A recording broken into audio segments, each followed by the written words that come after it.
Bharuch એલસીબીએ પ્રતિન hotel પાસે આસોપાલવ hotel સામે સુરતથી જૂનાગઢ લઈ જવાતા વિદેશી દારૂ ભરેલ કાર સાથે એક ઇસમને ઝડપી પાડ્યો હતો। ભરૂચ એલસીબીનો સ્ટાફ અંકલેશ્વર વિસ્તારમાં પેટ્રોલિંગમાં હતો।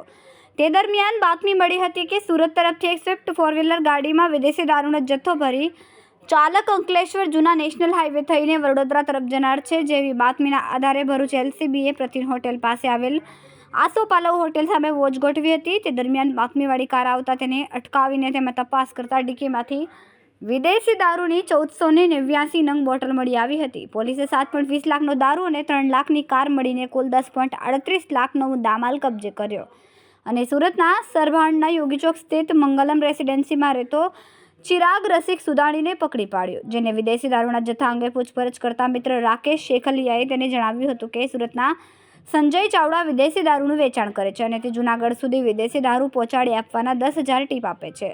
તેવું કહેતા ચિરાગ સુદાણીએ હા કહેતા બુટલેગર સંજય ચાવડા રાજ હોટેલ સુધી દારૂ ભરેલ સ્વિફ્ટ કાર આપી ગયો હતો, જે કાર આગળ રાકેશ શેખલિયા પાઇલોટિંગ કરતો હોવાનું જણાવ્યું હતું। પોલીસે સંજય ચાવડા અને રાકેશ શેખલિયાને વોન્ટેડ જાહેર કરીને વધુ તપાસ હાથ ધરી છે।